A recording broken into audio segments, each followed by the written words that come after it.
Yeah, that'll be fine. Perfect.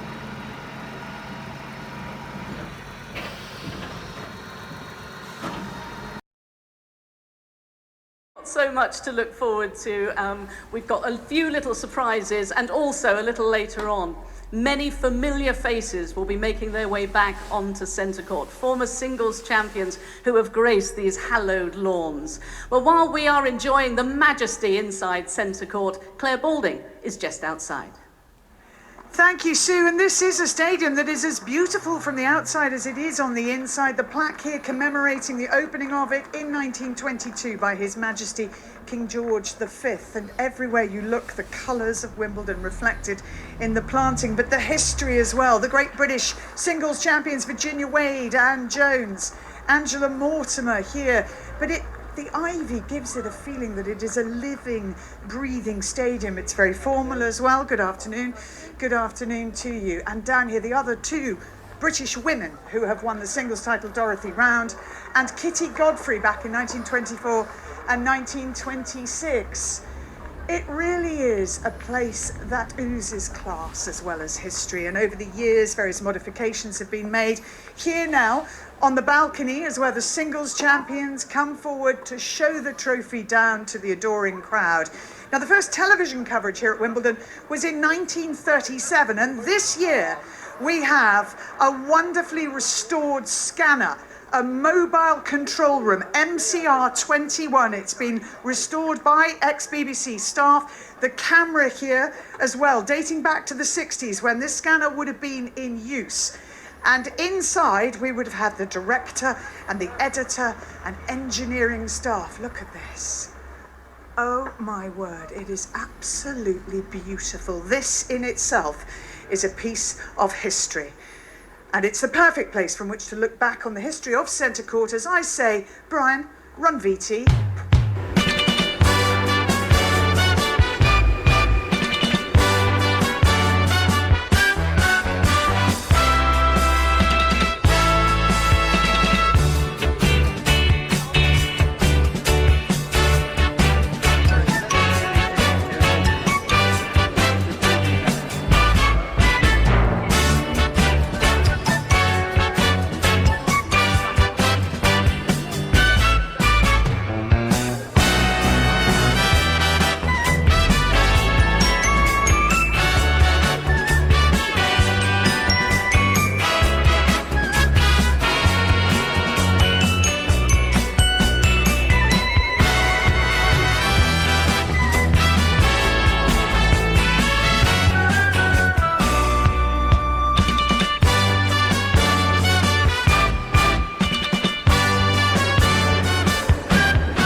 Guys, and don't forget there are Dynamo Kids clubs all over the UK. Just go to their website and search for the one in your local area. Now, Alex is surrounded by some fantastic sporting memories. Oh, I am indeed. How cosy is it in here? Now, this is Mobile Control Room 21, MCR 21, one of the 10 vans built in 1963 so that the BBC could cover more outside broadcasts, including great sporting events like the 1966 World Cup. Do you remember this? And here comes Hurst. He's got some people are on the pitch. They think it's all over. It is now. It's 4. Hurst has got 3. It is all over. England are the world champions. What a moment. friends, well, I'm joined by Harry Coventry, who worked in the van as a senior cameraman and who actually worked on the 1966 World Cup. Harry, welcome. Thank you so much for being with us. What was it like then, working on the 1966 World Cup, the footage that we've just seen there? It was brilliant, my love. It was absolutely fantastic. It was quite a unique moment in television history. I'm sure it was. And you know, this van, I'm going to go she's beautiful, isn't she? Really beautiful. What does it mean to you then to see her restored in all her former glory? I saw this a couple of years ago. It was just a shell, and the Lottery National Heritage Fund have made it possible for Nick and the others to build this into what it is now. It's amazing. It's going to be a interactive thing. Someone can go in and practice being a television director. Not only is it a piece of history in the television world, but it's a brilliant bit of kit on its own right. So brilliant for all generations to see those people who remember the events and the younger generation coming through. And you were a cameraman in all the big events, as we said. What was the sort of standout event for you then, the one you enjoyed the most, or the one maybe you felt most important? Yeah, I think one of the most dramatic was Winston Churchill's funeral. We had some wonderful camera positions there, and the drama of the place was quite amazing. I was on the front steps as the coffin was taken up, and it made me weep.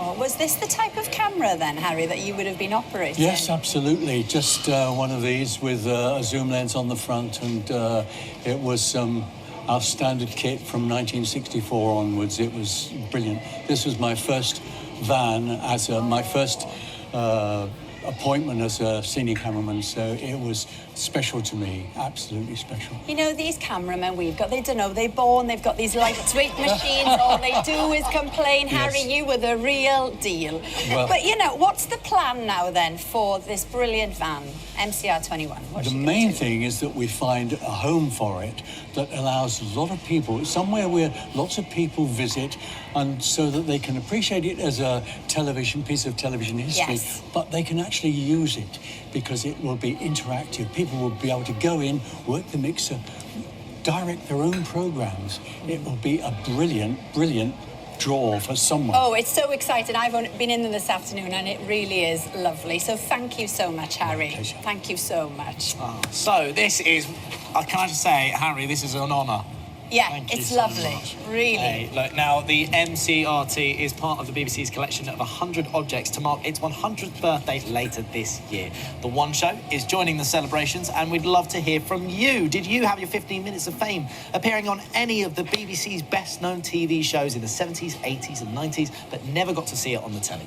Yeah. Well, did you shut that door on the Generation Game? Find your old vases with a few bob in the Antiques Roadshow, or did you win a blankety-blank chequebook and pen?